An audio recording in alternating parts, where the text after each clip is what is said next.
कुर्मी समाज अपना अधिकार के लिए लड़ रहा है, तो आपको क्या दिक्कत हो रहा है? दिक्कत नहीं होना चाहिए। आरक्षण काट दीजिएगा ना, काहे दिक्कत नहीं होगा? आदिवासियों का आरक्षण काट दीजिए। हम लिखने का भगत लिखेगी कि कुर्मी समाज लिख के डाल देगा?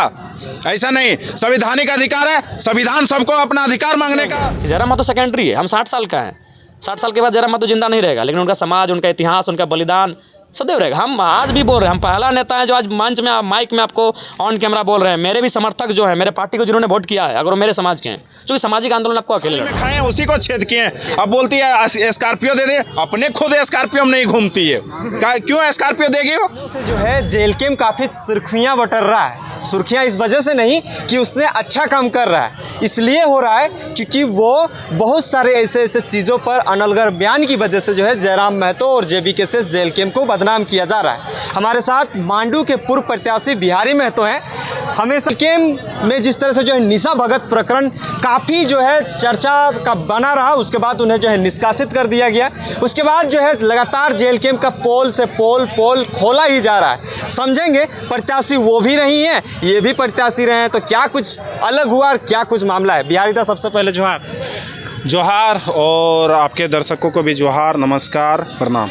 क्या लगता है कि आप लोग तो झारखंड में जगह जगह आप घूम के जो है झारखंड को जगाने का काम कर रहे हैं, लेकिन जेलकेम में बहुत सारे ऐसे पोल खुल रहे हैं जो शायद लोगों को नहीं पता है। अभी निशा भगत ने जो है बहुत सारे ऐसे पोल खोल दिए हैं। क्या लगता है कि पार्टी आगे चल पाएगा इस तरह से? आदिवासी बेटी अगर आप पार्टी के ऊपर, आपके केंद्रीय अध्यक्ष के ऊपर इस तरह से ब्लेम लगाएंगे तो?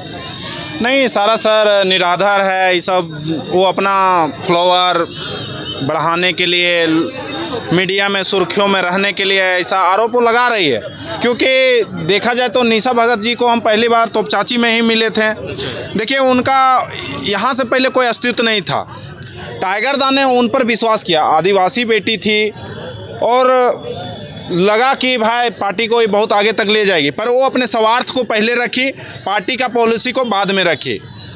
तो क्या लगता है पार्टी पॉलिसी? आप लोग तो झारखंड में हर जाति धर्म को लेकर जो है बात करने वाले पार्टी थे। आप लोग तो कुर्मी पार्टी का टेक को हटाना चाह रहे थे, लेकिन वही तो लग गया अंतिम रूप में कि कुर्मियों का पार्टी ही कह रही है निशा भगत। कहाँ कुर्मी का पार्टी है दादा, बताइए ना। कहाँ मनोज यादव जी हैं हमारे, इधर आप चल जाइए, खिजरी चल जाइए, कांके में चल जाइए, कहाँ आप कहीं भी घुमा के देख लीजिए, कुर्मी पार्टी कहाँ रहा है।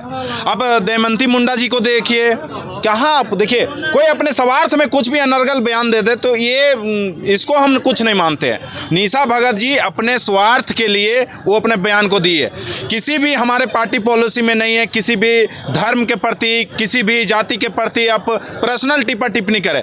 निशा भगत जी जब तक इस पार्टी में थे तब तक सुर्खियों में थी। उनको लगने लगा भाई कि अब हमें वैसा, देखिए सबसे पहला बात है कि आप काम कीजिए, पार्टी के लिए काम कीजिए। हम लोग दिन रात मेहनत कर रहे हैं। वो क्या कर रही है बता दीजिए, वो क्या कर रही है? वो कुछ भी नहीं पार्टी के लिए कर रही है। उसको सुर्खियों में बना रहना चाहिए था। देखे कि कहीं कहीं आरोप लगा रही कि स्कॉर्पियो दे दिए, अपने वो स्कॉर्पियो में नहीं घूमती है और दूसरे के स्कॉर्पियो देगी, ऐसा सवाल निराधार है। वो अपने पहले स्कॉर्पियो में घूमे, इतना भी नहीं है। कल के डेट में किसी को पानी पिलाई होगी, अरे भाई भाईचारगी है, लोगों के साथ हम लोग भी घूमते हैं। किसी को पानी पिला दिए, किसी को खाना खिला दिए, तो वो भी नाम ले देगी कि हमने खाना खिलाया 10 लोगों को। ये कोई जवाब नहीं हुआ और ये कोई आरोप नहीं हुआ, ये निराधार है। वो सुर्खियों में बना रहना चाहती है, उसके अलावा कुछ नहीं है। और किसी भी हमारे पार्टी में आज तक देखिए किसी भी धर्म जाति के नाम से नहीं है। हमने झारखंड के लिए लड़ा, झारखंड के जो आंदोलनकारी जिनका सपना जो था उसके लिए हम लोग लड़ रहे हैं। और आज भी हम लोग 18 से 20 घंटा काम कर रहे हैं। और वो कितना काम कर रहे हैं, दोनों में फर्क है। आरोप लगाना बहुत बड़ा चीज़ है और उसको साबित कर देना उससे बड़ा चीज़ है। आप साबित तो कीजिए कि हम लोग गलत हैं, सो हमारा पार्टी का पॉलिसी गलत है। वो कितना आंदोलन की, आज कितने आंदोलन में कितने बहनों को, कितने घर वाले को मुआवजा दिलवाई, नियोजन दिलाई, एक भी बता दीजिए। आप तो प्रत्याशी थे, पर आज भी हमारे प्रत्याशी आप देख लीजिए, चाहे देवेंद्र दादा हो, चाहे हम खुद हो, पानेसर दादा हो, और उसके बाद गोमिया के दीदी पूजा दी हो, और भी हमारे कार्यकर्ता जैसे प्रीति हो, लीलावती दी हो, रूपा महतो हो, और भी दमयंती दीदी हो। इस तरह के आप देखिए लगातार ये लोग लगे हुए हैं काम पे, पार्टी को आगे ले जाने के लिए। ये आरोप है, गलत है और कुछ नहीं इसमें। तो आदिवासी लोगों को आप लोग आगे बढ़ने ही नहीं दे रहे हैं, उससे पहले उसे निष्कासित कर दे रहे हैं। ये कह रहे हैं हम कुर्मी के बारे में विरोध क्या कर दिए कि हमें पार्टी से 6 सालों के लिए बर्खास्त कर दिया। अच्छा बताइए दादा कि कुर्मी आज से मांग कर रहा है क्या? ये पार्टी जन्म भी नहीं ली थी उस समय से कुर्मी का लड़ाई अपना लड़ रहा है। ये समाज का लड़ा है, वो समाज लड़े, ये पार्टी पॉलिसी में नहीं है। अब कुर्मी को जो भी संवैधानिक अधिकार वो मांग रहा है तो क्या दिक्कत है? वो संवैधानिक अधिकार अपना मांगे, उसका संविधान ये कोर्ट निर्णय लेगा, सरकार केंद्र सरकार निर्णय लेगा किसको जगह कहाँ मिले। पर किसी को लड़ने के लिए, किसी को अधिकार मांगने के लिए रोक सकते हैं तो ये दबंगगिरी कह सकते हैं, और आप आदिवासी टैग लगा के किसी पे आरोप लगा सकते हैं, उसके अलावा कुछ नहीं है। ये संवैधानिक अधिकार है। वो सरना कोर्ट के लिए क्यों नहीं लड़ती है? लड़े ना भाई। किस दिन कोर्ट में उसका विरोध किया सरना कोर्ट के लिए? आप लड़ रहे हैं, आपका संवैधानिक अधिकार है। हमारा आप जब कुर्मी समाज अपना अधिकार के लिए लड़ रहा है तो आपको क्या दिक्कत हो रहा है? दिक्कत नहीं होना चाहिए। आरक्षण काट दीजिएगा ना, काहे दिक्कत नहीं होगा? आदिवासियों का आरक्षण काट दीजिए। हम लिखने वाले हैं, कुर्मी लिखने वाला है। कुर्मी लिखेगा कि आरक्षण इतना काट देंगे, सो वो सरकार ने लिखेगा, कोर्ट ने लिखेगा, इसके कमेटी बनेगी, वो तय करेगी। उसके बाद ने क्या निशा भगत लिखेगी कि कुर्मी समाज लिख के डाल देगा? ऐसा नहीं। संवैधानिक अधिकार है, संविधान सबको अपना अधिकार मांगने का दिया हुआ है, राइट। हम भी इसका जो क्या बोलते हैं, कुर्मी समाज भी अपना मांग रहा है। 20 तारीख को रेल टेका है, फिर यही जो है कुर्मी एसटी आंदोलन को लेकर निशा भगत का बड़ा बयान है कि आप लोग रेल टेक लो, बस को ठप कर दो, कुर्मी को आदिवासी में शामिल होने नहीं देंगे। सीधा फिर वही बात दादा, मेरा कहना संविधान अधिकार दिया, आंदोलन करेंगे ना, सड़कों पे उतर के आंदोलन करे ना भाई, करे ना। आप विरोध होगा, आप लोग विरोध होगा, कीजिए ना विरोध, आप विरोध कीजिए। समाज जो है वो अपना काम करेगा। आपके पास कोई ऐसा ताकत नहीं है कि आप रोक सकते हैं किसी को संविधान के अधिकार से लड़ने के लिए। इसलिए वो सुर्खियों में बना रहना चाहती है, उसको बहुत जल्दी लाइमलाइट में आना चाहती है। और एक बात बोलते हैं, इसमें संतोष दादा का नाम आया था। संतोष दादा ही ऐसे व्यक्ति हैं जो रात दिन उसको मिलाने का, टाइगर के साथ मिलाने का ये संकल्प लिए थे। और संतोष दा के ही वजह से कि ये अच्छी कैंडिडेट है, बोलती अच्छी है, हमारे पार्टी के लिए अच्छी रहेगी, ये अपने बातों को मुरखर होकर रखेगी। संतोष दादा ही जाके टाइगर दा से मिलवाए और पूरे गुणगान वही गाए, उसी पे आरोप। कहावत यही है ना दादा, जिसके थाली में खाए उसी को छेद किए। अब बोलती है स्कॉर्पियो दे दे, अपने खुद स्कॉर्पियो में नहीं घूमती है, क्यों स्कॉर्पियो देगी वो?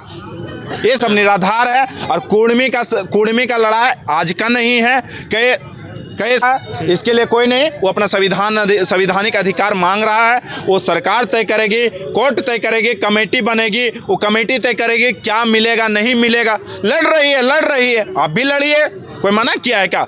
हम लोग भी लड़ते हैं, हमारे पार्टी पर भी ब्लेम कई तरह का लगा कि लोग ये करता है वो करता है। बताइए, आज हम लोग जनता खुश है, जनता खुश है, बाकी कौन क्या बोलता है ये मतलब नहीं है। जनता हमारे कार्यशैली से 100% खुश है, कहीं भी उसको दिक्कत नहीं है हमारे पॉलिसी और हमारे हक अधिकार दिलाने में। आप जनता से फीडबैक ले सकते हैं। 20 तारीख को रेल टेका हो रहा है, जेल कैंप वाले जा रहे हैं कि नहीं, कि अंदर सपोर्ट करिए? देखिए, जेल कैंप का लड़ाई नहीं है, ये समाज का लड़ा है। हमारा समाज यदि जाना चाहती है तो जाएगी। समाज पार्टी के लोग जाना चाहेंगे तो जा भी सकते हैं। देखिए, सेकेंडरी है पार्टी, पहला हमारा समाज है, हम समाज से हैं। हाँ। समाज ही नहीं रहेगा तो हम कहाँ से रहेंगे? तो समाज का, हम भी कुर्मी बेटा से आते हैं, तो जाइएगा, एकदम मेरा अधिकार है भाई, हम क्यों नहीं जाएंगे? पार्टी सेकेंडरी आता है, हम पार्टी को सेकेंड स्थान में रखेंगे, बाकी कुछ नहीं। आप भी तो चर्चा में रहते हैं, हमेशा सोशल मीडिया में बने रहते हैं, इधर उधर का आरोप ले जाता है आपके ऊपर, क्या सच्चाई है? वाकई में जो सोशल मीडिया में हम देख पाते हैं कि बिहारी महतो के ऊपर जो है लांछन लगाया जाता है, निराधार तो मत बोलिएगा, लेकिन ये बता दीजिए कितना सही है, कैसा अंश टाइप कुछ? अंश देखिए, अंश जो है भाई है मेरे, और अच्छे इंसान है, बहुत नेचर भाव से बहुत गुड है, इसमें कोई शक नहीं है। और पार्टी को खड़ा करने में वो भी मेहनत किए हैं, पसीना बहा है, अपने कितने कार्यों को छोड़ के इस पार्टी के लिए आगे बढ़े हैं। तो उसको, अंश को कहीं दिक्कत हुआ है मेरे से या मेरे प्रति वो कहीं पोस्ट किया है, तो इसमें अंश को हम आरोप निराधार नहीं बताएंगे। कहीं यदि सच्चाई होगा तो अंश को मेरे साथ बैठ के बात करना चाहिए था, जबकि हम लोग का बहुत अच्छा दोस्ती था, हम लोग अच्छा रहते भी थे, पार्टी के लिए साथ में लड़ते भी थे। और कहीं अंश का यदि दिक्कत है तो भाई हम उसके साथ बैठेंगे और हम लोग बैठ के जो भी किंतु परंतु होगा हम अंश के साथ बैठ के वो आरोप लगा रहे हैं। हाँ, जाहिर सा बात है, वह पार्टी से वो बोल रहे हैं कि मेरे पास ये हो गया, वो इतने लोगों का मेरे पर प्रेशर है। हम बैठ के सुनेंगे उनको भी, थोड़ा सा मेरा बिजी शेड्यूल है, हम इसलिए उनको भी फ़ोन नहीं कर पा रहे हैं। हम ज़रूर बैठेंगे उनके साथ और जो भी प्रेशर होगा मेरे से जितना समाधान करने का शक्ति होगा हम अंश को भरोसा देंगे, क्योंकि वो मेरे संघर्ष का साथी है। वो मेरे साथ संघर्ष किया है, मेरे साथ सोया है, मेरे साथ एक ही थाली में खाया है। हम लोग जब रांची जा रहे थे राज्यपाल भवन तक, उस समय एक साथ हम लोग बैठ के खाए हैं भाई। तकलीफ यदि है दादा को और भाई को तकलीफ है तो मेरा यदि वो हमको बड़ा भाई मानता है तो बड़ा भाई को फर्ज है कि छोटा भाई कहीं फंसा हुआ है तो उसको निकालने का काम हम करेंगे। एक अंतिम सवाल रहेगा। लगातार जो है रामगढ़ और मांडू विधानसभा में बहुत सारे कार्यक्रम हो रहे हैं, आप दिख भी रहे हैं, सोशल मीडिया में हमने देखा भी। यहाँ पे भी एक ग्राउंड में जो है यहाँ पे फुटबॉल टूर्नामेंट कर रहे हैं। आप JLKM वाले टूर्नामेंट का भी आयोजन करने लगे हैं क्या?